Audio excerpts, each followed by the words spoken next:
Punjab mail USA TV देख रहे सारे दर्शकों का स्वागत करते हैं। मैं हाँ परमवीर और मेरे नाल ने शुक्रगुजार। चलंत मामलों पर आधारित प्रोग्राम करंट अफेयर लैके हाजिर हाँ और पकदे मुद्दों पर गलबात होएगी अज के इस प्रोग्राम के विच। सब तो पहला आप गल करते हैं अमेरिका की यूएसए की, जिथे कि नवे राष्ट्रपति जो बिडन ने नवी पॉलिसियां जिहड़ियां वो फ्रेम कीतियां, जिहदे विच दस्सिया है कि बिना डॉकूमेंट तो रह रहे उत्थे पंजाबी या फिर जिहड़े वर्क परमिट ते गए आ उन्हां वास्ते किहड़ियां पॉलिसीज़ होर नवीं फ्रेम होईयां। इहदे बारे शुक्रगुजार जी की कहना चाहोगे? बिल्कुल परमवीर जी, गल ये सी कि जदों पहला ट्रंप राष्ट्रपति सी उन्हां ਦੀਆਂ कुछ ना सख्त नीतियां सन ते सख्त नीतियां तो जिथे उन्हां दे शायद लोकल उत्थों दे वसनीक भी थोड़े जे मायूस सन, उत्थे नाल दे नाल जिहड़े फॉरनर्स जांदे सन यूएसए दे विच उन्हां दे भी मायूसी झलकदी सी। लेकिन जदों जो बिडन सरकार दे विच आए, राष्ट्रपति बने, तो उन्होंने 23 जनवरी 2021 ਨੂੰ पॉलिसीज़ कुछ इमीग्रेशन पॉलिसीज़ लैके आए सन, जिन्हां दे विच उन्होंने कहा सी कि जिहड़े तकरीबन 11 मिलियन ऐसे लोग जिहड़े बिना डॉकूमेंट दे यूएसए दे विच रह रहे हैं जां उस संबंधित खेतर दे विच रह रहे हैं, तो उन्हां दे नाल जिहड़े उत्थों दे वर्क परमिट ते लोग गए ने उन्हां नूं कुछ ना कुछ रिलैक्सेशन दित्ती है इन्हां पॉलिसीज़ दे विच, ਤਾਂ ਜੋ ਉਹਨਾਂ ਦੇ ਭਵਿੱਖ ਵਿੱਚ ਜਾਂ ਜਿਹੜੇ ਉੱਥੇ ਰਹਿੰਦੇ ਨੇ ਜਾਂ ਪਰਿਵਾਰਾਂ ਦੇ ਨਾਲ ਨੇ ਜਾਂ ਜਿਨ੍ਹਾਂ ਨੇ ਕੰਮਕਾਰ ਕਰਨਾ ਨੇ ਜਾਂ ਜੋ ਪੜ੍ਹ ਰਹੇ ਨੇ, ਵੱਖ-ਵੱਖ ਪਾਲਿਸੀਜ਼ ਨੇ ਜਿਨ੍ਹਾਂ ਦੇ ਵਿੱਚ ਉਹਨਾਂ ਨੂੰ ਬੈਨੀਫਿਟਸ ਮਿਲਣਗੇ ਜੀ। ਤੇ ਉਸ ਤੋਂ ਬਾਅਦ ਅਸੀਂ ਆਨੇ ਆ ਕਰੋਨਾ 2020 ਨਿਕਲਿਆ, ਉਹ ਕਹਿ ਲਓ ਕਿ ਦੋ ਮੁੱਦਿਆਂ ਤੇ ਜ਼ਿਆਦਾ ਫੋਕਸ ਹੋਇਆ, ਇੱਕ ਤਾਂ ਕਰੋਨਾ, ਦੂਸਰਾ ਕਿਸਾਨ। ਬਿਲਕੁਲ दोनों कक्के जिहड़े आ 2020 ਦੇ ਵਿੱਚ ਆਪਾਂ ਦੇਖਦੇ ਹਾਂ ਔਰ ਬਹੁਤ ਸਾਰੀਆਂ ਮੁਸ਼ਕਿਲਾਂ ਦਾ ਸਾਹਮਣਾ ਕਰਨਾ ਪਿਆ। ਤੇ ਕਿਸ ਤਰ੍ਹਾਂ ਦੇਖਦੇ ਹੋ ਇਸ ਕਰੋਨਾ ਕਾਲ ਨੂੰ? ਹੁਣ ਵੀ ਕਹਿੰਦੇ ਆ ਕਿ ਕੇਸਿਸ ਜਿਹੜੇ ਵਿੱਚ ਕਿ ਜਿਹੜੀ ਠੱਲ ਪੈ ਗਈ ਸੀ, ਕੇਸਿਸ ਘਟ ਗਏ ਸੀ ਤੇ ਹੁਣ ਫਿਰ ਕੇਸਿਸ ਦੀ ਜਿਹੜੀ ਗਿਣਤੀ ਦਿਨ ਬਰ ਦਿਨ ਵੱਧਦੀ ਜਾ ਰਹੀ ਹੈ। ਦੇਖੋ ਜੀ, ਕਰੋਨਾ ਜਦੋਂ ਦਾ ਦੌਰ ਆਇਆ ਕੱਲਾ ਇੰਡੀਆ ਨਹੀਂ ਇਫੈਕਟਡ ਹੋਇਆ, ਆਲ ਓਵਰ ਵਰਲਡ ਦੇ ਕਈ ਕੰਟਰੀਜ਼ ਨੇ ਜਿਹੜੇ ਬਹੁਤ ਜ਼ਿਆਦਾ ਇਫੈਕਟ ਹੋਏ। ਇੰਡੀਆ ਦੀ ਜਿਸ ਤਰ੍ਹਾਂ ਪੋਪੂਲੇਸ਼ਨ ਜ਼ਿਆਦਾ ਸੀ, ਇੰਡੀਆ ਦੀ ਪੋਪੂਲੇਸ਼ਨ ਨੇ ਇੱਕਦਮ कंट्रोल करना जो इस तरह की एकदम महामारी कोई फैल जाए बड़ा औखा सी। पर फिर भी शाबाश है इंडियन गौरमेंट की जिन्होंने तरह तरह दी मतलब कि गाइडलाइनस इशू करके तो लोगों के उत्ते जिथे सख्ती की उत्थे नाल दे नाल स्टेट गौरमेंट्स ने भी अपना रोल बखूबी अदा किया। पर देखने वाली ये गल है कि साडे इंडियंस लोग ना किते किते अवेसले हो जाते हैं। वो पहला तुसीं आप देखो, पहले 2 महीने सी ना वो पीक दे सी करोना दे, जदों मास्क लगा के और घरां दे विच जदों कर्फ्यू लग गया सी और असीं हुण किते ना किते अनगैलियां वरतन ਲੱਗ ਪਏ ਹਾਂ। ਹੁਣ ਤੇ ਸਾਨੂੰ ਪਤਾ ਹੀ ਨਹੀਂ ਕਿ ਮਾਸਕ ਸਾਡੇ ਕਿੱਥੇ ਪਏ ਹੋਏ। ਉਹ ਪੀਕ ਸੀਜ਼ਨ ਦੇਖੋ, ਜੇ ਘਰ ਦੇ ਵਿੱਚ ਅਸੀਂ ਬੱਚੇ ਨੂੰ ਵੀ ਮਿਲਦੇ ਸੀ ਨਾ ਤੇ ਬੱਚੇ ਨੂੰ ਇੰਨੀ ਆਦਤ ਪਾਤੀ ਸੀ ਕਿ ਤੁਸੀਂ ਸੈਨੀਟਾਈਜ਼ਰ ਵਰਤੋ। ਬਾਹਰ ਤੱਕ ਗਲੀ ਤੱਕ ਅਵਲ ਤੇ ਲੋਕ ਉਸ ਦਿਨਾਂ ਦੇ ਵਿੱਚ ਗਲੀਆਂ ਮਹੱਲਿਆਂ 'ਚ ਦਿਖੇ ਨਹੀਂ, ਪਰ ਫਿਰ ਵੀ ਜੇ ਕੋਈ ਬਾਹਰ ਜਾਂਦਾ ਸੀ ਮਾਸਕ ਲਗਾਉਂਦਾ ਸੀ। ਪਰ ਜਿਉਂ-ਜਿਉਂ ਥੋੜ੍ਹੀਆਂ ਸਾਨੂੰ ਗਾਈਡਲਾਈਨਸ ਦੇ ਵਿੱਚ ਰਿਲੈਕਸੇਸ਼ਨ ਮਿਲੀ, ਕਰਫਿਊ ਬੰਦ ਹੋਇਆ ਤੇ ਲੋਕਾਂ ਨੇ ਆਉਣਾ ਜਾਣਾ ਸ਼ੁਰੂ ਕਰ ਦਿੱਤਾ। ਪਰ ਲੋਕੀ ਸਾਰੇ ਰੂਲ ਭੁੱਲ ਗਏ, ਸਾਰੇ ਰੈਗੂਲੇਸ਼ਨ ਭੁੱਲ ਗਏ। ਦਰਸ਼ਕਾਂ ਨੂੰ ਇੱਕੋ ਹੀ ਬੇਨਤੀ ਇਹੀ ਕਰਨਾ ਚਾਹੁੰਦੇ ਹਾਂ ਵੀ ਕੋਈ ਵੀ ਸਰਕਾਰ ਹੈ ਨਾ ਕਦੀ ਘਾਟਾ ਖਾ ਕੇ ਨਹੀਂ ਰਾਜੀ। ਸਰਕਾਰਾਂ ਹਮੇਸ਼ਾ ਜੇ ਸਾਰਾ ਦੇਸ਼ ਬੰਦ ਕੀਤਾ ਹੈ, ਸਾਰੇ ਦੇਸ਼ ਨਾਲ ਸਰਕਾਰਾਂ ਨੂੰ ਘਾਟਾ ਗਿਆ, ਪਰ ਕੋਈ ਸਰਕਾਰ ਨਹੀਂ ਚਾਹੁੰਦੀ ਕਿ ਵੀ ਦੇਸ਼ ਘਾਟੇ ਦੇ ਵਿੱਚ ਜਾਵੇ, ਸਰਕਾਰਾਂ ਘਾਟੇ ਦੇ ਵਿੱਚ ਜਾਣ। ਉਹਨਾਂ ਨੇ ਸਿਰਫ ਸਾਡੀ ਸਿਹਤ ਕਰਕੇ ਵੱਖ-ਵੱਖ ਗਾਈਡਲਾਈਨਸ ਇਸ਼ੂ ਕੀਤੀਆਂ ਸਨ।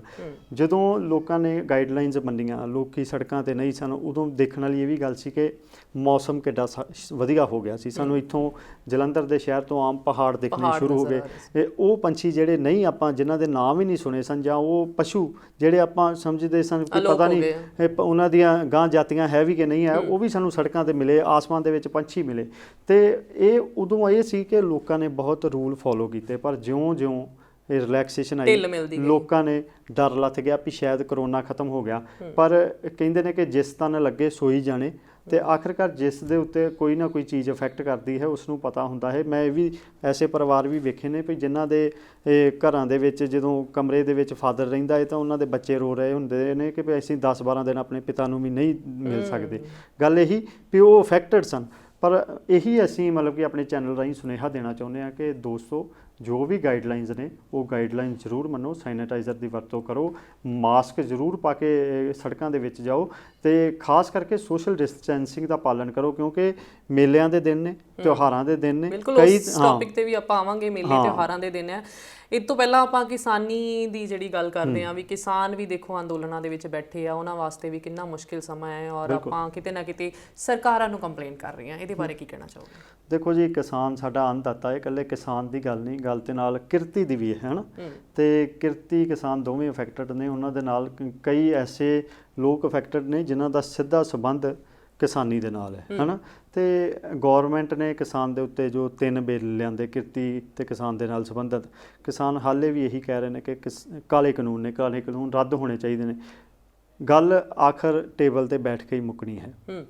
ਕਿਸਾਨ ਵੀ ਆਪਣੇ ਪੱਖ ਤੇ ਅੜੇ ਹੋਏ ਨੇ ਤੇ ਸਰਕਾਰ ਵੀ ਬਹੁਤ ਆਪਣੇ ਅੜੀਅਲ ਰਵੱਈਏ ਤੇ ਬੈਠੀ ਹੋਈ ਹੈ। ਮੈਂ ਇੱਥੇ ਇਹ ਕਹਿਣਾ ਚਾਹੁੰਦਾ ਵੀ ਜਦੋਂ ਡੈਮੋਕ੍ਰੇਸੀ ਦੀ ਗੱਲ ਹੁੰਦੀ ਹੈ ਨਾ, ਤਾਂ ਡੈਮੋਕ੍ਰੇਸੀ ਦੇ ਵਿੱਚ ਉਹੀ ਸਰਕਾਰ ਆਉਂਦੀ ਹੈ ਜੋ ਲੋਕਾਂ ਦੁਆਰਾ ਚੁਣੀ ਜਾਂਦੀ ਹੈ, ਤੇ ਸਰਕਾਰ ਦਾ ਪਹਿਲਾ ਇਹੀ ਮੰਤਵ ਹੁੰਦਾ ਹੈ ਵੀ ਉਹ ਲੋਕਾਂ ਦੀ ਭਲਾਈ ਲਈ ਕੰਮ ਕਰੇ। ਜੇ ਇੱਕ ਪਿਤਾ ਹੈ ਘਰ ਦੇ ਵਿੱਚ, ਪਿਤਾ ਆਪਣੇ ਬੱਚੇ ਨੂੰ ਕੋਈ ਚੀਜ਼ ਦੇਣ ਲੱਗਦਾ ਹੈ, ਤਾਂ ਬੱਚੇ ਨੂੰ ਜੇ ਉਹ ਚੀਜ਼ ਨਹੀਂ ਪਸੰਦ ਆਉਂਦੀ ਹੈ ਨਾ, ਤੇ ਜਾਂ ਬੱਚਾ ਕੋਈ ਗਲਤ ਕੰਮ ਕਰਦਾ ਹੈ ਤਾਂ ਉਸ ਨੂੰ ਪਿਤਾ ਗਲਤ ਵੀ ਕਹਿੰਦਾ ਹੈ, ਤੇ ਬੱਚਾ ਵੀ ਇਸੇ ਤਰ੍ਹਾਂ ਪਿਤਾ ਨੂੰ ਗਲਤ ਕਹਿੰਦਾ ਹੈ ਵੀ ਇਹ ਗੱਲ ਗਲਤ ਹੈ। ਇਹ ਸਾਰੀ ਗੱਲ ਹੁੰਦੀ ਹੈ ਕਿ ਆਪਣੀ ਅਸੀਂ ਮਿਊਚੁਅਲ ਕਿੱਦਾਂ ਚੱਲਦੇ ਹਾਂ। ਤੇ ਜਦੋਂ ਆਪਾਂ ਕੋਈ ਬੈਠ ਕੇ ਗੱਲ ਨਹੀਂ ਕਰਦੇ, ਜਾਂ ਡੈਮੋਕ੍ਰੇਸੀ ਦੀ ਮੈਂ ਗੱਲ ਕੀਤੀ, ਡੈਮੋਕ੍ਰੇਸੀ ਦੇ ਵਿੱਚ ਹੁੰਦਾ ਹੈ ਵੀ ਲੋਕਾਂ ਦੀ ਸਰਕਾਰ ਹੈ, ਲੋਕਾਂ ਲਈ ਬਣੀ ਹੈ, ਤੇ ਜਦੋਂ ਸਰਕਾਰ ਨੇ ਲੋਕਾਂ ਦੀ ਨਹੀਂ ਸੁਣਨੀ ਤਾਂ ਫਿਰ ਫਾਇਦਾ ਕੀ। ਇੱਥੇ ਤੇ ਇਹੀ ਚਾਹੀਦਾ ਹੈ, ਸਰਕਾਰ ਦਾ ਰਵੱਈਆ ਇਹ ਚਾਹੀਦਾ ਹੈ ਵੀ ਜਿਹੜੇ ਲੋਕਾਂ ਨੂੰ ਕਾਨੂੰਨ ਨਹੀਂ ਪਸੰਦ, ਜਿਨ੍ਹਾਂ ਦੇ ਉੱਤੇ ਕਾਨੂੰਨ ਥੋਪੇ ਜਾ ਰਹੇ ਨੇ, ਉਹਨਾਂ ਨੂੰ ਕਾਨੂੰਨ ਨਹੀਂ ਪਸੰਦ ਤਾਂ ਬੈਠ ਕੇ ਕਾਨੂੰਨ ਕੈਂਸਲ ਵੀ ਕੀਤੇ ਜਾ ਸਕਦੇ ਨੇ। ਤੇ ਜਾਂ ਜੇ ਆਪਾਂ ਕਿਸਾਨਾਂ ਦੀ ਗੱਲ ਕਰ ਲਈਏ ਤਾਂ ਕਿਸਾਨਾਂ ਨੂੰ ਵੀ ਇਹੀ ਹਦਾਇਤ ਹੈ ਵੀ ਕਿਸਾਨ ਵੀਰ ਇੱਕ ਵਾਰੀ ਫਿਰ ਮੀਟਿੰਗਾਂ ਦਾ ਆਰੰਭਤਾ ਕਰਨ, ਤਾਂ ਜੋ ਕਿਰਤੀ ਕਿਸਾਨ ਦੇ ਨਾਲ ਜੋ ਲੋਕ ਹੋਰ ਵੀ ਅਫੈਕਟਡ ਨੇ ਉਹਨਾਂ ਦੀ ਵੀ ਲਾਈਫ ਵਧੀਆ ਢੰਗ ਦੇ ਨਾਲ ਲਾਈਫ ਦੀ ਗੱਡੀ ਚੱਲੇ ਜੀ। ਔਰ ਕਰੋਨਾ ਕਾਲ ਤੋਂ ਬਹੁਤ ਦੇਰ ਬਾਅਦ ਹੁਣ ਅਸੀਂ ਰਿਲੈਕਸ ਹੋਏ ਹਾਂ ਕਿ ਕਰੋਨਾ ਦੀ ਜਿਹੜੀ ਹੈ ਵੈਕਸੀਨ ਆ ਗਈ ਆ, ਕਿ ਅਸੀਂ ਉਹ ਵੈਕਸੀਨ ਲਗਾ ਕੇ ਸਾਨੂੰ ਦੁਬਾਰਾ ਕਰੋਨਾ ਨਹੀਂ ਹੋ ਸਕਦਾ, ਸਾਨੂੰ ਚਾਂਸਿਸ ਹੈ, ਜਾਂ ਫਿਰ ਉਹ ਵੈਕਸੀਨ ਸਾਡੇ ਲਈ ਕਿੰਨੀ ਕੁ ਸਹੀ ਹੈ ਕਿੰਨੀ ਕੁ ਗਲਤ ਹੈ। ਲੋਕਾਂ ਦੇ ਵਿੱਚ ਇਹ ਧਾਰਨਾ ਮੰਨੀ ਗਈ ਹੈ, ਕਈ ਕਹਿ ਰਹੇ ਨੇ ਕਿ ਜਿਹੜੀ ਇਹ ਵੈਕਸੀਨ ਹੈ ਉਹਦੇ ਨਾਲ ਹੋਰ ਜ਼ਿਆਦਾ ਸਿਹਤ ਖਰਾਬ ਹੋ ਰਹੀ ਹੈ। ਪਤਾ ਨਹੀਂ ਇਹ ਸੱਚ ਹੈ ਕਿ ਝੂਠ ਹੈ, ਇਹਦੇ ਬਾਰੇ ਦੱਸੋ। ਦੇਖੋ ਜੀ, ਆਲ ਓਵਰ ਵਰਲਡ ਦੇ ਵਿੱਚ ਵੈਕਸੀਨ ਆਈ ਤੇ ਇੰਡੀਆ ਦੇ ਵਿੱਚ ਵੀ ਵੈਕਸੀਨ ਆਈ। ਹਾਲਾਂਕਿ 2-3 ਕੰਪਨੀਆਂ ਦੀ ਵੈਕਸੀਨ ਆਈ ਹੈ, ਵੀ ਕੋਈ ਕਹਿੰਦੇ ਨੇ ਵੀ ਸ਼ਾਇਦ ਘੱਟ ਅਸਰ ਕਰ ਰਹੀ ਹੈ, ਆਮ ਧਾਰਨਾ ਹੈ, ਤਾਂ ਕੋਈ ਕਹਿ ਰਹੀ ਹੈ ਵੀ ਉਸ ਦੀ ਜ਼ਿਆਦਾ ਇਫੈਕਟ ਹੋ ਰਿਹਾ ਹੈ। ਪਰ ਉਹਨਾਂ ਨੇ ਜੋ ਵੀ ਪ੍ਰੋਟੋਕੋਲ ਰੱਖਿਆ ਹੈ ਵੀ ਇੰਨੇ ਦਿਨਾਂ ਬਾਅਦ ਵੈਕਸੀਨ ਦੁਬਾਰਾ ਲੱਗੇਗੀ, ਹੈ ਨਾ। ਪਰ ਚੱਕਰ ਕੀ ਹੈ ਵੀ ਲੋਕਾਂ ਦੇ ਵਿੱਚ ਆਮ ਧਾਰਨਾ ਹੈ ਕਿ ਮੈਂ ਠੀਕ ਹਾਂ, ਮੈਨੂੰ ਕੋਈ ਵੈਕਸੀਨ ਦੀ ਲੋੜ ਨਹੀਂ। ਡਰ ਇੱਕ ਮਨ ਦੇ ਵਿੱਚ ਬੈਠਾ ਹੈ, ਕਿਉਂਕਿ ਕਈ ਲੋਕਾਂ ਨੂੰ ਮੈਂ ਦੇਖਿਆ ਹੈ ਜਿਨ੍ਹਾਂ ਨੇ ਵੈਕਸੀਨ ਲਵਾਈ ਹੈ, ਉਹ ਕਹਿ ਰਹੇ ਨੇ ਕਿ ਇੱਕਦਮ ਬਾਡੀ ਦੇ ਵਿੱਚ ਹਾਰਮੋਨਸ ਚੇਂਜ ਹੋਏ ਨੇ, ਐਸਾ ਡਰ ਬੈਠਾ ਹੈ। ਦੂਸਰੇ ਬੰਨੇ ਅਵੇਅਰਨੈਸ ਬਹੁਤ ਕਮੀ ਹੈ, ਹਾਲੇ ਵੀ ਸਰਕਾਰ ਘਰ ਘਰ ਤੱਕ ਨਹੀਂ ਪਹੁੰਚੀ ਜਿਹੜੀ ਅਵੇਅਰ ਕਰ ਸਕੇ ਵੀ ਵੈਕਸੀਨ ਲਾਹੇਵੰਦ ਹੈ, ਕਿਸ ਤਰ੍ਹਾਂ ਲਾਹੇਵੰਦ ਹੈ, ਕਿਸ ਤਰ੍ਹਾਂ ਉਹਦੀ ਡੋਜ਼ ਲੱਗਣੀ ਹੈ, ਕਿੰਨੇ ਦਿਨ ਰੈਸਟ ਕਰਨੀ ਹੈ, ਕਿੰਨੇ ਦਿਨ ਮੈਡੀਕਲ ਚੈੱਕਅਪ ਦੇ ਅੰਡਰ ਰਹਿਣਾ ਹੈ, ਜਾਂ ਕਿੰਨੇ ਦਿਨਾਂ ਬਾਅਦ ਅਸੀਂ ਇੱਕਦਮ ਆਪਣਾ ਕੰਮ ਕਰ ਸਕਦੇ ਹਾਂ, ਜਾਂ ਸਾਡੇ ਹਾਰਮੋਨਸ ਦੇ ਵਿੱਚ ਕੋਈ ਚੇਂਜ ਨਹੀਂ ਆਉਂਦਾ। ਕਈ ਤਰ੍ਹਾਂ ਦੀਆਂ ਗੱਲਾਂ ਨੇ ਜੋ ਹਾਲੇ ਤੱਕ ਆਮ ਲੋਕਾਂ ਤੱਕ ਨਹੀਂ ਪਹੁੰਚੀਆਂ, ਤੇ ਲੋਕਾਂ ਦੇ ਵਿੱਚ ਸਿਰਫ ਇਹੀ ਡਰ ਬੈਠਾ ਹੈ ਕਿ ਜੇ ਅਸੀਂ ਵੈਕਸੀਨ ਲਵਾ ਲੈਂਦੇ ਹਾਂ ਤੇ ਕਿਤੇ ਬਜਾਏ ਜੇ ਅਸੀਂ ਕਰੋਨਾ ਅਫੈਕਟਡ ਨਹੀਂ ਆ, ਹੋਰ ਕੋਈ ਬਿਮਾਰੀ ਨਾ ਸਾਨੂੰ ਲੱਗ ਜਾਏ। ਤੇ ਈਵਨ ਕਿ ਕਈ ਗੌਰਮੈਂਟ ਇੰਪਲੋਈਜ਼ ਵੀ ਐਸੇ ਵੇਖੇ ਨੇ ਜਿਹੜੇ ਆਪਣੇ ਸੰਬੰਧਿਤ ਮਹਿਕਮੇ ਦੇ ਵਿੱਚ ਕਹਿ ਰਹੇ ਨੇ ਕਿ ਅਸੀਂ ਲਿਖ ਕੇ ਦੇ ਦੇਣਾ ਹੈ, ਅਸੀਂ ਵੈਕਸੀਨ ਨਹੀਂ ਲਵਾਉਣੀ। ਗੱਲ ਕੀ ਹੈ ਕਿ ਹਾਲੇ ਤੱਕ ਪ੍ਰੋਪਰ ਪ੍ਰੋਟੋਕੋਲ ਲੋਕਾਂ ਤੱਕ ਨਹੀਂ ਪਹੁੰਚਿਆ ਵੀ ਕਿਹੜੀ ਏਜ ਦੇ ਬੰਦਿਆਂ ਨੂੰ ਇਹ ਵੈਕਸੀਨ ਲੱਗਣੀ ਹੈ, ਕਿਹੜੀ ਏਜ ਦੇ ਨੂੰ ਨਹੀਂ ਲੱਗਣੀ, ਜਾਂ ਜਿਹੜੇ ਕਿਹੜੀ ਬਿਮਾਰੀ ਨਾਲ ਅਫੈਕਟਡ ਹੈ ਉਹਨਾਂ ਨੂੰ ਨਹੀਂ ਲੱਗਣੀ। ਗੌਰਮੈਂਟ ਨੇ ਤੇ ਕਾਗਜ਼ਾਂ ਦੇ ਵਿੱਚ ਸਭ ਕੁਝ ਲਿਖ ਦਿੱਤਾ, ਪਰ ਸਾਡੇ ਤੱਕ ਪਹੁੰਚਿਆ ਜਾਂ ਆਮ ਲੋਕਾਂ ਤੱਕ ਪਹੁੰਚਿਆ, ਇੱਥੇ ਹਾਲੇ ਇੱਕ ਕੁਐਸਚਨ ਮਾਰਕ। ਜੀ, ਧਾਰਮਿਕ ਸਥਾਨਾਂ ਦੀ ਤੁਸੀਂ ਗੱਲ ਕੀਤੀ ਹੈ, ਜਦੋਂ ਹੁਣ ਤੁਸੀਂ ਦੱਸਿਆ ਕਿ ਮਨ ਹੈ, ਲੋਕਾਂ ਦੇ ਮਨਾਂ ਦੇ ਵਿੱਚ ਡਰ ਬੈਠਾ ਹੈ, ਔਰ ਉਹ ਡਰ ਦੂਰ ਕਰਨ ਵਾਸਤੇ ਕਰੋਨਾ ਦੇ ਇਸ ਪੂਰੇ ਕਹਿ ਲਓ ਸਾਲ ਤੋਂ ਉੱਪਰ ਹੋ ਗਿਆ, ਇਸ ਪੀਰੀਅਡ ਦੇ ਵਿੱਚ ਲੋਕਾਂ ਨੇ ਘਰ ਬੈਠਿਆਂ ਨੇ ਰੱਬ ਤੋਂ ਦੁਆਵਾਂ ਮੰਗੀਆਂ, ਪ੍ਰਾਰਥਨਾਵਾਂ ਕੀਤੀਆਂ, ਤੇ ਉਹਨਾਂ ਨੂੰ ਸੀਗਾ ਕਿ ਕਦੋਂ ਜਿਹੜੇ ਆ ਮੰਦਿਰ ਗੁਰਦੁਆਰੇ ਖੁੱਲ੍ਹਣ ਤੇ ਅਸੀਂ ਰੱਬ ਅੱਗੇ ਅਰਦਾਸ ਕਰੀਏ ਕਿ ਸਾਡਾ ਜਿਹੜਾ ਪਰਿਵਾਰ ਹੈ ਖੁਸ਼ਹਾਲ ਰਵੇ, ਇਹਨੂੰ ਕੋਈ ਕਿਸੇ ਦੀ ਵੀ ਤੱਤੀ ਵਾਹ ਨਾ ਲੱਗੇ। ਤੇ ਹੁਣ ਜਦੋਂ ਉਹ ਧਾਰਮਿਕ ਸਥਾਨ ਜਿਹੜੇ ਆ ਉਹ ਖੁੱਲ੍ਹ ਗਏ ਨੇ, ਤੇ ਹੁਣ ਆਪਾਂ ਦੇਖਦੇ ਹਾਂ ਕਿ ਉਹਨਾਂ ਸਥਾਨਾਂ 'ਤੇ ਬਹੁਤ ਸਾਰੇ ਲੋਕ ਜਿਹੜੇ ਇਕੱਤਰਿਤ ਹੋ ਰਹੇ ਆ, ਬਹੁਤ ਸਾਰਾ ਰਸ਼ ਜਿਹੜਾ ਸਾਨੂੰ ਦੇਖਣ ਨੂੰ ਮਿਲਦਾ ਹੈ। ਤੇ ਕਿਤੇ ਨਾ ਕਿਤੇ ਇਹ ਸਾਡੇ ਵਾਸਤੇ ਜਿਹੜੀ ਇਹ ਤੁਸੀਂ ਕਹਿ ਰਹੇ ਹੋ ਕਿ ਅਣਗਹਿਲੀ ਵਾਲੀ ਗੱਲ ਹੈ। ਕਿੰਨੀ ਕੁ ਸੇਫਟੀ ਸਾਨੂੰ ਇੱਥੇ? ਦੇਖੋ ਜੀ, ਜਦੋਂ ਕਰੋਨਾ ਦਾ ਦੌਰ ਸ਼ੁਰੂ ਹੋਇਆ ਸੀ ਉਦੋਂ ਬੜਾ ਮਨ ਨੂੰ ਵੀ ਕਈ ਵਾਰੀ ਦੁੱਖ ਲੱਗਦਾ ਸੀ ਕਿ ਧਾਰਮਿਕ ਸਥਾਨ ਬਿਲਕੁਲ ਸ਼ਾਂਤ ਹੋ ਗਏ ਸਨ, ਕਿਉਂਕਿ ਭਾਰਤ ਜੋ ਸਾਡਾ ਦੇਸ਼ ਹੈ ਉਹ ਐਸਾ ਸਮਾਜ ਹੈ ਜਿਸ ਵਿੱਚ ਵੱਖ-ਵੱਖ ਧਰਮ ਨੇ, ਵੱਖ-ਵੱਖ ਧਰਮ ਦੀਆਂ ਵੱਖ-ਵੱਖ ਆਸਥਾਵਾਂ ਨੇ, ਤੇ ਆਸਥਾਵਾਂ ਦੇ ਨਾਲ ਇੰਝ ਲੱਗਦਾ ਹੈ ਕਿ ਸਾਡੀ ਸੁਸਾਇਟੀ ਦੇ ਵਿੱਚ ਚਹਿਲ ਪਹਿਲ ਬਣੀ ਹੋਈ ਹੈ। ਪਰ ਉਹ ਕਰੋਨਾ ਦੇ ਦੌਰ ਦੇ ਵਿੱਚ ਇੱਕਦਮ ਗੱਡੀ ਰੁਕ ਗਈ ਸੀ, ਲੋਕਾਂ ਨੇ ਸ਼ਾਇਦ ਡਰ ਕਰਕੇ ਉਸ ਧਾਰਮਿਕ ਸਥਾਨ 'ਤੇ ਜਾਣਾ ਵੀ ਬੰਦ ਕਰ ਦਿੱਤਾ। ਜਿਹੜੇ ਜਾਂਦੇ ਸੀ ਤੇ ਧਾਰਮਿਕ ਅਸਥਾਨਾਂ ਨੇ ਵੀ ਬੜੇ ਵਧੀਆ ਉੱਥੇ ਡਿਸਪਲਿਨ ਰੱਖਿਆ ਸੀ ਗਾਈਡਲਾਈਨਸ ਦੇ ਵਿੱਚ ਕਰਦੇ। ਪਰ ਜਿਉਂ-ਜਿਉਂ ਫਿਰ ਉਹੀ ਗੱਲ ਵੀ ਰਿਲੈਕਸੇਸ਼ਨ ਆਈ, ਰਿਲੈਕਸੇਸ਼ਨ ਨੇ ਸਾਡੇ ਮਨਾਂ ਦੇ ਵਿੱਚੋਂ ਡਰ ਕੱਢ ਦਿੱਤਾ। ਜਦੋਂ ਮਨਾਂ ਦੇ ਵਿੱਚੋਂ ਡਰ ਨਿਕਲ ਗਿਆ, ਲੋਕਾਂ ਨੇ ਫਿਰ ਧਾਰਮਿਕ ਸਥਾਨਾਂ ਤੇ ਜਾ ਕੇ, ਮੇਲਿਆਂ ਤੇ ਜਾ ਕੇ ਭੀੜ ਪਾਉਣੀ ਸ਼ੁਰੂ ਕਰ ਦਿੱਤੀ। ਪਰ ਇੱਥੇ ਗੱਲ ਇਹੀ ਹੈ ਕਿ ਦੋਸਤੋ, ਹਾਲੇ ਪਿਆਰੇ ਦਰਸ਼ਕੋ, ਸਾਡੇ ਵਿੱਚੋਂ ਕਰੋਨਾ ਦਾ ਖਾਤਮਾ ਨਹੀਂ ਹੋਇਆ। ਕਰੋਨਾ ਸਾਡੇ ਨਾਲ ਹੈ ਤੇ ਸ਼ਾਇਦ ਇਹ ਜੋ ਕਰੋਨਾ ਦਾ ਦੌਰ ਹੈ, ਇਸਨੇ ਸਾਨੂੰ ਸਿੰਪਲ ਜ਼ਿੰਦਗੀ ਦਿੱਤੀ ਹੈ। ਸਿੰਪਲ ਜ਼ਿੰਦਗੀ ਉਹ ਜਿਸ ਵਿੱਚ ਹੱਥ ਨਹੀਂ ਮਿਲਾਉਣਾ, ਅਸੀਂ ਨਮਸਕਾਰ ਕਰਨਾ ਹੈ, ਜਿਹੜੀ ਭਾਰਤੀ ਸੰਸਕ੍ਰਿਤੀ ਹੈ। ਸਾਨੂੰ ਇਹ ਰੂਲ ਹਮੇਸ਼ਾ ਲਈ ਅਡਾਪਟ ਕਰਨੇ ਪੈਣਗੇ। ਪਰ ਹਾਂ, ਇਹ ਨਹੀਂ ਹੈ ਵੀ ਅਸੀਂ ਆਪਣੇ ਗੁਰੂਆਂ ਦੇ ਅਸਥਾਨਾਂ ਤੇ ਜਾਂ ਪੀਰਾਂ ਦੇ ਅਸਥਾਨਾਂ ਤੇ ਜਾਂ ਭਗਵਾਨ ਦੇ ਅਸਥਾਨ ਤੇ ਨਹੀਂ ਜਾਣਾ। ਭਗਵਾਨ ਦੇ ਅਸਥਾਨ ਤੇ ਜਾਓ, ਪਰ ਸਿਰਫ ਤੁਸੀਂ ਨਹੀਂ ਸੰਬੰਧਿਤ, ਤੁਹਾਡੇ ਨਾਲ ਤੁਹਾਡਾ ਸਾਰਾ ਪਰਿਵਾਰ ਸੰਬੰਧਿਤ ਹੈ। ਤੇ ਬਿਮਾਰੀ ਐਸੀ ਹੈ ਕਿ ਜਿਹੜੀ ਇੱਕ ਤੋਂ ਇੱਕ ਤੁਸੀਂ ਜਾਣਦੇ ਹੋ ਵੱਧਦੀ ਹੈ। ਪਰਿਵਾਰ ਦੇ ਵਿੱਚ ਆ ਗਈ ਤਾਂ ਸਾਰਾ ਪਰਿਵਾਰ ਹਸਪੀਟਲਾਂ ਦੇ ਵਿੱਚ ਆ ਜਾਂਦਾ ਹੈ, ਸਾਰਾ ਪਰਿਵਾਰ ਕੁਆਰੰਟਾਈਨ ਦੇ ਵਿੱਚ ਆ ਜਾਂਦਾ ਹੈ। ਤੇ ਇਸ ਕਰਕੇ ਜਰਾਓ, ਆਪਣੀ ਆਸਥਾ ਨੂੰ ਪੂਰਾ ਸਤਿਕਾਰ ਦਿਓ, ਪਰ ਨਾਲ ਦੇ ਨਾਲ ਜੋ ਗਾਈਡਲਾਈਨਸ ਨੇ, ਉਸ ਗੌਰਮੈਂਟ ਦੇ ਗਾਈਡਲਾਈਨਸ ਸਾਨੂੰ ਆਪਣੇ ਲਈ, ਆਪਣੇ ਪਰਿਵਾਰ ਲਈ ਮੰਨਣੇ ਪੈਣਗੇ। ਤੇ ਪਰਮਵੀਰ ਜੀ, ਇੱਥੇ ਮੈਂ ਇਹ ਵੀ ਕਹਿਣਾ ਚਾਹਾਂਗਾ ਵੀ ਧਾਰਮਿਕ ਅਸਥਾਨਾਂ ਨਾਲ ਸੰਬੰਧਿਤ ਜੋ ਕਮੇਟੀਆਂ ਨੇ, ਜਿਸ ਤਰ੍ਹਾਂ ਉਹਨਾਂ ਨੇ ਸਟਾਰਟਿੰਗ ਦੌਰ ਦੇ ਵਿੱਚ ਉੱਥੇ ਸਖਤੀ ਕੀਤੀ ਸੀ ਗੁਰਦੁਆਰਿਆਂ ਦੇ ਵਿੱਚ, ਮੰਦਰਾਂ ਦੇ ਵਿੱਚ, ਜਾਂ ਜਿਹੜੇ ਵੀ ਮਸਜਿਦ ਹੋਰ ਧਾਰਮਿਕ ਸਥਾਨ ਨੇ, ਉਸ ਤਰ੍ਹਾਂ ਦੇ ਗਾਈਡਲਾਈਨਸ ਫਿਰ ਇਸ਼ੂ ਕਰਨੇ ਚਾਹੀਦੇ ਨੇ। ਸੋਸ਼ਲ ਡਿਸਟੈਂਸਿੰਗ ਦਾ ਧਿਆਨ ਰੱਖਣਾ ਚਾਹੀਦਾ ਹੈ, ਖਾਸ ਕਰਕੇ ਜਿਸ ਤਰ੍ਹਾਂ ਸੈਨਾਟਾਈਜ਼ਰ, ਮਾਸਕ ਦੀ ਪ੍ਰੋਪਰ ਵਰਤੋਂ ਦਾ ਵੀ ਉਹਨਾਂ ਨੂੰ ਲਗਾਤਾਰ ਆਪਣੇ ਧਾਰਮਿਕ ਸਥਾਨ ਦੇ ਉੱਤੇ ਸਪੀਕਰਾਂ ਦੇ ਰਾਹੀਂ ਜਾਂ ਜਿਸ ਤਰ੍ਹਾਂ ਵੀ ਹੋਕਾ ਦੇਣਾ ਚਾਹੀਦਾ ਜੀ। ਗੱਲ ਕਰਦੇ ਹਾਂ ਹੁਣ ਬਜਟ ਦੀ। ਪੰਜਾਬ ਸਰਕਾਰ ਨੇ ਨਵੇਂ ਬਜਟ ਲਿਖੇ ਆ। ਮੈਨੂੰ ਲੱਗਦਾ ਹੈ ਕਿ ਹੁਣ ਜਿਹੜੀਆਂ ਔਰਤਾਂ ਹੈ ਨਾ, ਉਹਨਾਂ ਨੇ ਆਪਣੀਆਂ ਗੱਡੀਆਂ ਘਰ ਰੱਖ ਦਿੱਤੀਆਂ ਪੱਕੀਆਂ, ਕਿਉਂਕਿ ਸਰਕਾਰ ਨੇ ਬੱਸਾਂ ਦੇ ਕਿਰਾਏ ਜਿਹੜੇ ਆ ਔਰਤਾਂ ਵਾਸਤੇ ਮੁਫਤ ਕਰ ਦਿੱਤੇ ਆ। ਤੇ ਇਸ ਗੱਲ ਦੀ ਬੜੀ ਖੁਸ਼ੀ ਵਾਲੀ ਕਹਿ ਲਓ ਗੱਲ ਹੈ ਸਾਡੇ ਵਾਸਤੇ, ਔਰਤਾਂ ਵਾਸਤੇ। ਔਰ ਨਾਲ ਦੀ ਨਾਲ ਕਹਿੰਦੇ ਆ ਕਿ ਬੁਢਾਪਾ ਜਿਹੜੀ ਪੈਨਸ਼ਨ ਹੈ ਉਹ 750 ਤੋਂ 1500 ਹੋ ਗਈ ਹੈ, ਔਰ ਸ਼ਗਨ ਰਕਮ ਵੀ 2100 ਤੋਂ 5100 ਹੋ ਗਈ ਆ। ਹੋਰ ਕਿਹੜੇ ਜਿਹੜੇ ਆ ਤੁਸੀਂ ਸਾਨੂੰ ਦੱਸੋ। ਬਿਲਕੁਲ ਜੀ, ਬਹੁਤ ਵਧੀਆ ਪੰਜਾਬ ਸਰਕਾਰ ਦਾ ਬਜਟ ਆਇਆ ਹੈ ਆਮ ਲੋਕਾਂ ਲਈ। ਤੁਸੀਂ ਗੱਲ ਕੀਤੀ ਹੈ, ਵਾਕਈ ਗੱਡੀਆਂ ਤੇ ਜਿਸ ਤਰ੍ਹਾਂ ਇੱਕ ਬੰਨੇ ਲੋਕੀ ਰੌਲਾ ਪਾ ਰਹੇ ਨੇ ਵੀ ਲਗਾਤਾਰ ਡੀਜ਼ਲ ਦੀਆਂ, ਪੈਟਰੋਲ ਦੀਆਂ ਕੀਮਤਾਂ ਵਧ ਰਹੀਆਂ ਨੇ, ਉੱਥੇ ਕੀਮਤਾਂ ਵਧਣ ਦੇ ਨਾਲ ਜਿਹੜਾ ਪੰਜਾਬ ਸਰਕਾਰ ਦਾ ਇਹ ਇਤਿਹਾਸਕ ਫੈਸਲਾ ਹੈ ਕਿ ਔਰਤਾਂ ਨੂੰ ਫ੍ਰੀ ਫੈਸਿਲਿਟੀ ਦਿੱਤੀ ਹੈ, ਇਹ ਬਹੁਤ ਵਧੀਆ ਗੱਲ ਹੈ। ਤੇ ਤੁਸੀਂ ਸ਼ਗਨ ਸਕੀਮ ਦੀ ਗੱਲ ਕੀਤੀ, ਉਹ 21000 ਤੋਂ 51000 ਹੋਇਆ ਹੈ। ਉਹ ਵੀ ਬੜੀ ਵੱਡਾ ਇਜ਼ਾਫਾ ਕੀਤਾ ਹੈ, ਕਿਉਂਕਿ ਅਸੀਂ ਚਾਹੁੰਦੇ ਹਾਂ ਵੀ ਧੀਆਂ ਭੈਣਾਂ ਜਦੋਂ ਘਰਾਂ ਦੇ ਵਿੱਚੋਂ ਜਾਂਦੀਆਂ ਨੇ ਤਾਂ ਮਾਪਿਆਂ ਦੀ ਇੱਕ ਨਾ ਰੀਝ ਹੁੰਦੀ ਹੈ ਕਿ ਅਸੀਂ ਉਹਨਾਂ ਨੂੰ ਸ਼ਗਨ ਦੀ ਅਮਾਊਂਟ ਦਈਏ। ਤੇ ਜਦੋਂ ਸਰਕਾਰਾਂ ਐਸੇ ਫੈਸਲੇ ਲੈਂਦੀਆਂ ਨੇ ਨਾ, ਤੇ ਉਹ ਬੜਾ ਵਧੀਆ ਲੱਗਦਾ ਹੈ ਕਿ ਸਰਕਾਰਾਂ ਆਮ ਲੋਕਾਂ ਦੇ ਪਰਿਵਾਰਾਂ ਬਾਰੇ ਸੋਚਦੀਆਂ ਨੇ। ਬੱਸ ਦਾ ਕਿਰਾਇਆ ਮਾਫ ਹੀ ਕਰ ਦਿੱਤਾ ਗਿਆ। ਔਰਤਾਂ ਨੂੰ ਜਿਹੜੀ ਫ੍ਰੀ ਦੀ ਫੈਸਿਲਿਟੀ ਦਿੱਤੀ ਹੈ, ਉਹ ਬਹੁਤ ਵਧੀਆ ਫੈਸਿਲਿਟੀ ਦਿੱਤੀ ਹੈ, ਤਾਂ ਜੋ ਔਰਤਾਂ ਆਰਾਮ ਦੇ ਨਾਲ ਆਪਣੇ ਕੰਮਾਂ ਕਾਰਾਂ 'ਤੇ ਜਾਓ। ਕਿਉਂਕਿ ਅੱਜ ਦਾ ਦੌਰ ਐਸਾ ਹੈ ਜਿੱਥੇ ਮਰਦ ਕੰਮ ਕਰ ਰਿਹਾ ਹੈ, ਉੱਥੇ ਔਰਤ ਵੀ ਘਰਾਂ ਤੋਂ ਬਾਹਰ ਜਾ ਕੇ ਕੰਮ ਕਰ ਰਹੀ ਹੈ। ਗੌਰਮੈਂਟ EMPLOYEES ਨੇ, ਉਹਨਾਂ ਦੇ ਨਾਲ ਪ੍ਰਾਈਵੇਟ ਇੰਸਟੀਟਿਊਟ ਦੇ ਵਿੱਚ ਵੀ ਕੰਮ ਕੀਤਾ ਜਾ ਰਿਹਾ ਹੈ। ਬੜਾ ਇਤਿਹਾਸਕ ਫੈਸਲਾ ਹੈ ਜਿਹੜਾ ਕਿਰਾਇਆ ਮਾਫ ਕਰ ਦਿੱਤਾ ਗਿਆ ਹੈ। ਇਸ ਦੇ ਨਾਲ ਸ਼ਗਨ ਸਕੀਮ ਵਧਾਈ, ਇਸ ਦੇ ਨਾਲ ਮੁਲਾਜ਼ਮਾਂ ਨੂੰ 1000 ਕਰੋੜ ਰੁਪਏ ਤੱਕ ਦੇ ਬੈਨੀਫਿਟ ਦਿੱਤੇ। ਉਸ ਤੋਂ ਇਲਾਵਾ ਮਜ਼ਦੂਰਾਂ ਦਾ ਵੀ ਕਹਿੰਦੇ ਨੇ ਕਿ ਕਿਰਤੀ ਮਜ਼ਦੂਰਾਂ ਦਾ 526 ਕਰੋੜ ਦੇ ਆਸ-ਪਾਸ ਜਿਹੜਾ ਇਹ ਕਰਜ਼ਾ ਮਾਫ ਕੀਤਾ ਗਿਆ ਹੈ। ਕਿਸਾਨੀ ਨਾਲ ਸੰਬੰਧਿਤ ਕਰਜ਼ਾ ਮਾਫ ਕੀਤਾ ਗਿਆ ਹੈ। ਪਸ਼ੂ ਪਾਲਣ ਨੂੰ ਲੈ ਕੇ ਕਈ ਹਜ਼ਾਰ ਕਰੋੜ ਰੁਪਏ ਦੇ ਵਿੱਚ ਤਕਰੀਬਨ 18000 ਕਰੋੜ ਦਾ ਕਹਿੰਦੇ ਨੇ ਕਿ ਜੋ ਪਸ਼ੂ ਪਾਲਣ ਸਕੀਮ ਦੇ ਤਹਿਤ ਬਜਟ ਦੇ ਵਿੱਚ ਆਇਆ ਹੈ। ਇਸ ਤਰ੍ਹਾਂ ਹੋਰ ਵੀ ਕਈ ਗੱਲਾਂ ਨੇ ਜਿਹੜੀਆਂ ਬਜਟ ਦੇ ਵਿੱਚ ਪੰਜਾਬ ਸਰਕਾਰ ਲੈ ਕੇ ਆਈ ਹੈ, ਆਮ ਜਨਤਾ ਲਈ ਲੈ ਕੇ ਆਈ ਹੈ। ਪਰ ਗੱਲ ਉਹੀ ਹੈ ਕਿ ਵਿਰੋਧੀ ਪਾਰਟੀਆਂ ਕਿੰਤੂ ਪਰੰਤੂ ਵੀ ਕਰਦੀਆਂ ਨੇ, ਆਮ ਜਨਤਾ ਨੇ ਵੀ ਕਿੰਤੂ ਪਰੰਤੂ ਕੀਤਾ ਹੈ। ਪਰ ਜਿੱਥੇ ਕਿੰਤੂ ਪਰੰਤੂ ਹੋਇਆ ਹੈ, ਸ਼ਾਇਦ ਉੱਥੇ ਐਸੇ ਲੋਕ ਵੀ ਨੇ ਜਿਨ੍ਹਾਂ ਨੇ ਇਸ ਬਿੱਲ ਦੀ ਹਮਾਇਤ ਕੀਤੀ, ਇਸ ਬਜਟ ਦੀ ਹਮਾਇਤ ਕੀਤੀ ਹੈ।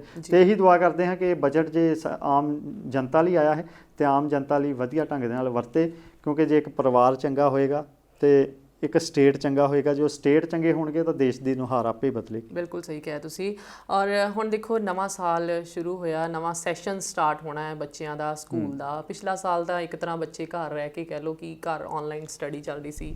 ਕਿਤੇ ਨਾ ਕਿਤੇ ਬੱਚੇ ਜਿਹੜੇ ਆ ਉਹ ਵੀ ਜਾਣਾ ਚਾਹੁੰਦੇ ਨੇ ਹੁਣ ਸਕੂਲ, ਕਿਉਂਕਿ ਉਹ ਘਰ ਰਹਿ ਕੇ ਬੋਰ ਹੋ ਚੁੱਕੇ। ਔਰ ਮਾਂ-ਬਾਪ ਵੀ ਚਾਹੁੰਦੇ ਆ ਕਿ ਹੁਣ ਇਹ ਜਿਹੜੇ ਅਧਿਆਪਕਾਂ ਦੇ ਹੱਥ ਆਉਣ ਬੱਚੇ। ਬਿਲਕੁਲ ਜੀ, ਅਧਿਆਪਕਾਂ ਦੇ ਹੱਥ ਆਉਣੇ ਚਾਹੀਦੇ। ਪਰਮਵੀਰ, ਮੇਰੀ ਆਪ ਬੇਟੀ ਹੈ, ਤੁਸੀਂ ਦੇਖਣਾ ਵੀ ਹੁਣ ਤੇ ਉਹਦੇ ਹੱਥ ਮੋਬਾਈਲ ਆ ਗਿਆ। ਉਹਨਾਂ ਮੋਬਾਈਲ ਮੈਂ ਨਹੀਂ ਯੂਜ਼ ਕਰਦਾ ਜਿੰਨੇ ਬੱਚੇ ਯੂਜ਼ ਕਰਨ ਡਏ ਪਏ ਨੇ। ਤੇ ਇਸ ਕਰਕੇ ਚਾਹੀਦਾ ਇਹ ਹੈ ਕਿ ਜੇ ਸਕੂਲ ਓਪਨ ਹੋ ਰਹੇ ਨੇ ਤੇ ਇਹ ਮਤ ਭੁੱਲੋ ਵੀ ਕਰੋਨਾ ਖਤਮ ਹੋ ਚੁੱਕਿਆ ਹੈ। ਕਰੋਨਾ ਗਾਈਡਲਾਈਨਸ ਉਸੇ ਤਰ੍ਹਾਂ ਫੋਲੋ ਕਰਨੀਆਂ ਚਾਹੀਦੀਆਂ ਨੇ, ਪੇਰੈਂਟਸ ਨੂੰ ਵੀ ਕਰਨੀਆਂ ਚਾਹੀਦੀਆਂ ਨੇ, ਤੇ ਜਿਹੜੇ ਇੰਸਟੀਚਿਊਟ ਰੀਓਪਨ ਹੋਣੇ ਨੇ ਉਹਨਾਂ ਨੂੰ ਸਖਤੀ ਦੇ ਨਾਲ ਫੋਲੋ ਕਰਨੀਆਂ ਚਾਹੀਦੀਆਂ ਨੇ, ਖਾਸ ਕਰਕੇ ਸੋਸ਼ਲ ਡਿਸਟੈਂਸਿੰਗ, ਕਿਉਂਕਿ ਬੱਚਿਆਂ ਦੇ ਵਿੱਚ ਕੀ ਹੁੰਦਾ ਹੈ, ਬੱਚੇ ਖੇਡਦੇ ਵੀ ਨੇ, ਬੱਚਿਆਂ ਨੇ ਥਾਂ ਥਾਂ ਟੱਚ ਵੀ ਕਰਨਾ ਹੈ, ਤੇ ਇਸ ਕਰਕੇ ਉਹਨਾਂ ਨੂੰ ਚਾਹੀਦਾ ਹੈ ਕਿ ਸਕੂਲ ਮੈਨੇਜਮੈਂਟ ਕਮੇਟੀ ਦੇ ਉੱਤੇ ਬਹੁਤ ਵੱਡਾ ਭਾਰ ਜਾਣਾ ਹੈ, ਕਿਉਂਕਿ ਜੇ ਰੀਓਪਨ ਹੁੰਦੇ ਨੇ, ਕਿਉਂਕਿ ਆ ਥੋੜੇ ਦਿਨਾਂ ਦੇ ਵਿੱਚ ਖਬਰਾਂ ਐਸੀਆਂ ਵੀ ਆਈਆਂ ਨੇ ਕਿ ਪੰਜਾਬ ਦੇ ਕਈ ਸਕੂਲ ਦੁਬਾਰਾ ਬੰਦ ਵੀ ਕਰਨੇ ਪਏ, ਉੱਥੇ ਟੀਚਰਸ ਵੀ ਪੋਜ਼ਿਟਿਵ ਪਾਏ ਗਏ ਕਰੋਨਾ, ਤੇ ਬੱਚੇ ਵੀ ਪੋਜ਼ਿਟਿਵ ਪਾਏ ਗਏ। ਇਸ ਕਰਕੇ ਜੇ ਅਸੀਂ ਆਪਣੀ ਗੱਡੀ ਨੂੰ ਸਹੀ ਮਾਇਨਿਆਂ ਦੇ ਵਿੱਚ ਤੋਰਨਾ ਹੈ ਤਾਂ ਜੇ ਬੱਚੇ ਅਸੀਂ ਘਰੋਂ ਭੇਜ ਰਹੇ ਹਾਂ, ਇੱਕ ਜ਼ਿੰਮੇਵਾਰੀ ਦੇ ਨਾਲ ਭੇਜੀਏ, ਬੱਚਿਆਂ ਨੂੰ ਦੱਸ ਕੇ ਭੇਜੀਏ ਵੀ ਕਿਹੜੀਆਂ ਗਾਈਡਲਾਈਨਸ ਨੇ, ਸੈਨਾਟਾਈਜ਼ਰ ਦੇ ਕੇ ਭੇਜੀਏ, ਮਾਸਕ ਦੇ ਕੇ ਭੇਜੀਏ, ਸੋਸ਼ਲ ਡਿਸਟੈਂਸਿੰਗ ਦਾ ਬੱਚਿਆਂ ਨੂੰ ਦੱਸੀਏ। ਉੱਥੇ school management, university management, college management ਵੀ ਸਖਤੀ ਦੇ ਨਾਲ ਗਾਈਡਲਾਈਨਸ ਆਪਣੀਆਂ ਲਾਗੂ ਕਰਾਉਣ ਇੰਸਟੀਚਿਊਟ ਦੇ ਵਿੱਚ।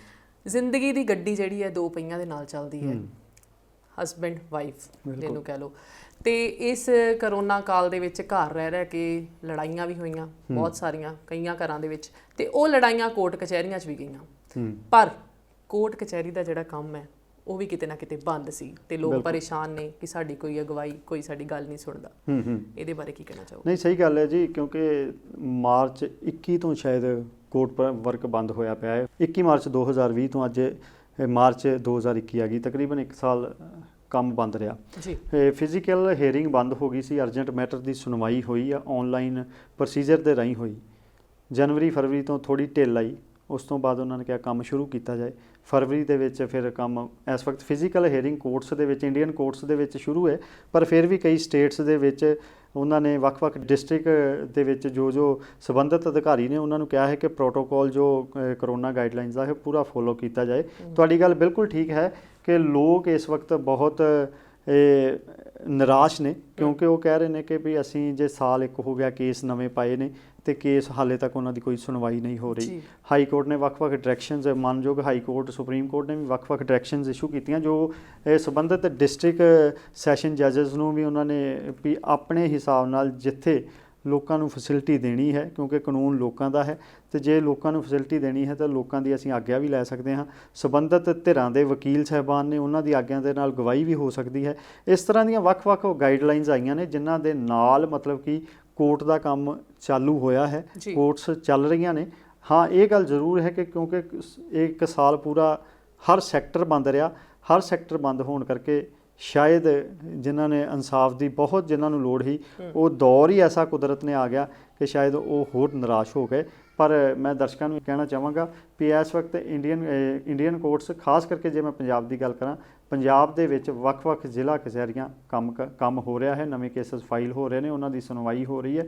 ਤੇ ਜੇ ਕਿਸੇ ਨੂੰ ਕੋਈ ਦਿੱਕਤ ਲੱਗਦੀ ਹੈ, ਤੁਸੀਂ ਦਰਵਾਜ਼ਾ ਅਦਾਲਤ ਦਾ ਖੜਕਾ ਸਕਦੇ ਜੇ ਤੇ ਆਪਣੇ ਲਈ ਇਨਸਾਫ ਦੀ ਗੁਹਾਰ ਕਰ ਸਕਦੇ, ਤੁਹਾਨੂੰ ਇਨਸਾਫ ਵੀ ਮਿਲੇਗਾ। ਤੇ ਜਿਨ੍ਹਾਂ ਦੇ ਪਿਛਲੇ ਕੰਮ ਪੈਂਡਿੰਗ ਨੇ, ਜਿਸ ਤਰ੍ਹਾਂ ਕਰੋਨਾ ਕਰਕੇ ਜਿਹੜੇ ਬੰਦ ਹੋ ਗਏ ਨੇ, ਉਹ ਵੀ ਆਪਣੇ ਸੰਬੰਧਿਤ ਐਡਵੋਕੇਟ ਸਾਹਿਬਾਨ ਦੇ ਨਾਲ ਸੰਪਰਕ ਕਰਨ ਤੇ ਉਹਨਾਂ ਦੇ ਨਾਲ ਸੰਪਰਕ ਕਰਕੇ ਆਪਣੇ ਜੋ ਕੰਮ ਜਿਸ ਤਰ੍ਹਾਂ ਬੰਦ ਪਿਆ ਸੀ ਉਹਨਾਂ ਦੇ ਉੱਤੇ ਪੈਰਵਾਈ ਕਰਨੀ ਸ਼ੁਰੂ ਕਰ ਦੇਣ। ਜੀ। ਬਹੁਤ ਸਾਰੇ ਬੱਚੇ ਜਿਹੜੇ ਆ ਬਾਹਰ ਜਾਂਦੇ ਆ ਪੜ੍ਹਨ ਵਾਸਤੇ ਪੰਜਾਬ ਤੋਂ, ਜ਼ਿਆਦਾਤਰ ਜਿਹੜੇ ਪੰਜਾਬੀ ਹੈ ਉਹੀ ਪੜ੍ਹਾਈ ਦੇ ਤੌਰ ਤੇ ਜਾਂ ਫਿਰ ਕੰਮ ਦੇ ਤੌਰ ਤੇ ਬਾਹਰ ਜਾਂਦੇ ਆ। ਤੇ ਅਸੀਂ ਹੁਣੇ ਜਿਹੜੀ ਲੇਟੈਸਟ ਅੱਜ ਨਿਊਜ਼ ਸੁਣ ਰਹੇ ਹਾਂ ਕਿ ਬਾਹਰ ਆਸਟ੍ਰੇਲੀਆ ਦੇ ਵਿੱਚ ਇੱਕ ਪੰਜਾਬੀ ਕੁੜੀ ਦਾ ਕਤਲ ਹੋਇਆ ਹੈ। ਕਿੰਨੀ ਕੁ ਉੱਥੇ ਬੱਚੇ ਜਿਹੜੇ ਸਾਡੇ ਪੰਜਾਬੀ ਭਰਾ ਭੈਣਾਂ ਆ ਉਹ ਕਿੰਨੇ ਕੁ ਸੇਫ ਨੇ? ਬਿਲਕੁਲ ਜੀ, ਆਸਟ੍ਰੇਲੀਆ ਦੇ ਵਿੱਚ ਕਹਿੰਦੇ ਨੇ 21 ਸਾਲ ਦੀ ਕੁੜੀ ਸੀ, ਸ਼ਾਇਦ ਉਹ ਨਰਸਿੰਗ ਦੇ ਵਿੱਚ ਕੋਰਸ ਕਰ ਰਹੀ ਸੀ, ਰਜਿਸਟਰਡ ਨਰਸਿੰਗ ਦਾ ਕੋਰਸ ਕਰ ਰਹੀ ਸੀ। ਜੈਸਮੀਨ ਕੌਰ ਸੀ ਉਹਦਾ ਨਾਂ। ਉਹ ਐਡਲੇਡੇ ਦੇ ਕੋਲ ਕੋਈ ਉੱਥੋਂ 200-300 ਕਿਲੋਮੀਟਰ ਦੂਰ ਕਿਸੇ ਸਥਾਨ ਦੀਆਂ ਕਬਰਾਂ ਦੇ ਵਿੱਚੋਂ ਉਸ ਦੀ ਲਾਸ਼ ਮਿਲੀ ਹੈ। ਉਸ ਦੇ ਰਿਗਾਰਡਿੰਗ ਪੁੱਛਗਿੱਛ ਵੀ ਹੋਈ ਹੈ। ਪੁੱਛਗਿੱਛ ਕਰਕੇ ਇੱਕ ਲੜਕੇ ਨੂੰ ਸੰਬੰਧਿਤ ਪੁਲਿਸ ਨੇ ਪੁੱਛਗਿੱਛ ਕਰਕੇ ਜੋ ਵੀ ਉੱਥੋਂ ਦੀ ਫਾਰਮੈਲਿਟੀਜ਼ ਨੇ ਉਸ ਮੁਤਾਬਕ ਕਾਰਵਾਈ ਕੀਤੀ ਹੈ। ਹੋਰ ਫਰਦਰ ਇਨਵੈਸਟੀਗੇਸ਼ਨ ਵੀ ਚੱਲ ਰਹੀ ਹੈ। ਪਰ ਤੁਹਾਡੀ ਗੱਲ ਠੀਕ ਹੈ ਕਿ ਮਨਾਂ ਦੇ ਵਿੱਚ ਡਰ ਬੈਠ ਗਿਆ ਹੈ। ਬੱਚਿਆਂ ਨੂੰ, ਧੀਆਂ ਪੁੱਤਾਂ ਨੂੰ ਮਾਪੇ ਜਦੋਂ ਬਾਹਰਲੇ ਦੇਸ਼ਾਂ 'ਚ ਭੇਜਦੇ ਨੇ ਤਾਂ ਕਈ ਸਟੇਜਸ ਦੇ ਵਿੱਚ ਅਸੀਂ ਇਕੱਲੇ ਹੀ ਬੱਚੇ ਭੇਜ ਦਿੰਦੇ ਹਾਂ। ਬੱਚੇ ਕੰਮ ਵੀ ਕਰ ਰਹੇ ਹੁੰਦੇ ਨੇ, ਬੱਚੇ ਪੜ੍ਹ ਵੀ ਰਹੇ ਹੁੰਦੇ ਨੇ, ਪਰ ਸਾਨੂੰ ਨਹੀਂ ਪਤਾ ਉਹ ਕੈਸੀ ਉੱਥੇ ਜ਼ਿੰਦਗੀ ਬਤੀਤ ਕਰ ਰਹੇ ਨੇ। ਦੂਰ ਦੇ ਢੋਲ ਸੁਹਾਵਣੇ ਤੇ ਲੱਗਦੇ ਨੇ, ਪਰ ਚੱਕਰ ਇਹ ਹੈ ਵੀ ਪੂਰੀ ਸੇਫਟੀ ਦੇ ਨਾਲ ਬੱਚਿਆਂ ਨੂੰ ਉੱਥੇ ਰਹਿਣਾ ਚਾਹੀਦਾ ਹੈ। ਮਾਪਿਆਂ ਨੂੰ ਪਲ ਪਲ ਖਬਰ ਦੇਣੀ ਚਾਹੀਦੀ ਹੈ। ਪਰ ਜੋ ਕੁਦਰਤ ਦਾ ਭਾਣਾ ਹੈ, ਕਿਉਂਕਿ ਹਰ ਤਰ੍ਹਾਂ ਦਾ ਜੋ ਸੈਕਟਰ ਹੈ ਮਾੜੇ ਅੰਸਰ ਜੇ ਸਾਡੇ ਸਮਾਜ ਦੇ ਵਿੱਚ ਨੇ ਤੇ ਮਾੜੇ ਅੰਸਰ ਉੱਧਰ ਵੀ ਨੇ। ਜੋ ਕੁਦਰਤ ਨੇ ਭਾਣਾ ਵਰਤਾਉਣਾ ਹੁੰਦਾ ਹੈ ਉਹ ਵਰਤਾ ਹੀ ਦਿੰਦੀ ਹੈ, ਪਰ ਸਾਨੂੰ ਮਾੜੀਆਂ ਹਰਕਤਾਂ ਤੋਂ, ਕੁਰੀਤੀਆਂ ਤੋਂ ਬਚਣਾ ਚਾਹੀਦਾ ਹੈ ਤੇ ਐਸੇ ਕੰਮ ਨਹੀਂ ਕਰਨੇ ਚਾਹੀਦੇ ਕਿ ਕਈ ਵਾਰੀ ਬੱਚੇ ਕੀ ਕਰਦੇ ਨੇ, ਅਣਗਹਿਲੀ ਦੇ ਵਿੱਚ ਐਸੇ ਕੰਮ ਹੋ ਜਾਂਦੇ ਨੇ ਵੀ ਉਹ ਆਪਣੇ ਕੰਮਾਂ ਦੇ ਵਿੱਚ ਆਪ ਹੀ ਘਿਰਦੇ ਜਾਂਦੇ ਨੇ। ਪਰ ਧਿਆਨ ਰੱਖਣਾ ਚਾਹੀਦਾ ਹੈ, ਜਿਹੜੇ ਬੱਚੇ ਬਾਹਰ ਪੜ੍ਹਦੇ ਨੇ ਜਾਂ ਜਿਹੜੇ ਬੱਚੇ ਰਹਿ ਰਹੇ ਨੇ ਉਹ ਲਗਾਤਾਰ ਆਪਣੇ ਮਾਪਿਆਂ ਦੇ ਸੰਪਰਕ ਦੇ ਵਿੱਚ ਰਹਿਣ ਤੇ ਆਪਣੀ ਜੋ ਜ਼ਿੰਦਗੀ ਹੈ ਜਾਂ ਜੋ ਆਪਣਾ ਕੰਮ ਕਰ ਰਹੇ ਨੇ ਜਾਂ ਪੜ੍ਹਾਈ ਕਰ ਰਹੇ ਨੇ ਉਸ ਦੇ ਉੱਤੇ ਕੰਸੈਂਟਰੇਟ ਕਰਨ, ਨਾ ਕਿ ਇੱਧਰ ਉੱਧਰ ਦੀਆਂ ਗੱਲਾਂ ਦੇ ਵਿੱਚ ਫਸਣ। ਬਾਕੀ ਆਪਣਾ ਧਿਆਨ ਰੱਖੋ ਦੋਸਤੋ, ਜਿਹੜੇ ਇੱਧਰ ਰਹਿ ਰਹੇ ਨੇ ਉਹ ਤੁਹਾਡੇ ਮਾਪੇ ਲਗਾਤਾਰ ਤੁਹਾਡੇ ਲਈ ਚਿੰਤਤ ਨੇ, ਜਿਹੜੇ ਬਾਹਰ ਰਹਿ ਰਹੇ ਨੇ ਉਹਨਾਂ ਨੂੰ ਵੀ ਇਹੀ ਹਦਾਇਤ ਹੈ ਕਿ ਆਪਣੇ ਮਾਪਿਆਂ ਦੇ ਨਾਲ ਕੰਟੈਕਟ ਦੇ ਵਿੱਚ ਰਹਿਣ ਤੇ ਜੇ ਕੋਈ ਵੀ ਮੁਸ਼ਕਲ ਆਉਂਦੀ ਹੈ ਉਹਨੂੰ ਛੁਪਾਉਣ ਦੀ ਬਜਾਏ ਦਬਾਉਣ ਦੀ ਬਜਾਏ ਸੰਬੰਧਿਤ ਉੱਥੋਂ ਦੀ ਲੋਕਲ ਪੁਲਿਸ ਨਾਲ ਉਸੇ ਵੇਲੇ ਸੰਪਰਕ ਕਰਨ। ਜੀ, ਵੱਖ-ਵੱਖ ਮੁੱਦਿਆਂ ਤੇ ਅਸੀਂ ਅੱਜ ਦੇ ਪ੍ਰੋਗਰਾਮ ਦੇ ਵਿੱਚ ਗੱਲਬਾਤ ਕੀਤੀ ਹੈ। ਉਮੀਦ ਕਰਦੇ ਹਾਂ ਕਿ ਤੁਹਾਨੂੰ ਇਹ ਪ੍ਰੋਗਰਾਮ ਪਸੰਦ ਆਇਆ ਹੋਏਗਾ ਔਰ ਬਹੁਤ ਸਾਰੀ ਜਾਣਕਾਰੀ ਹਾਸਿਲ ਹੋਏਗੀ ਔਰ ਹੁਣ ਸਮਾਂ ਸਾਨੂੰ ਹੋਰ ਇਜਾਜ਼ਤ ਨਹੀਂ ਦਿੰਦਾ। ਮੈਨੂੰ ਪਰਮਵੀਰ ਨੂੰ ਔਰ ਸ਼ੁਕਰਗੁਜ਼ਾਰ ਜੀ ਨੂੰ ਦਿਓ ਆਗਿਆ। ਸ਼ੁਕਰੀਆ। ਮਿਹਰਬਾਨੀ ਦੋਸਤੋ।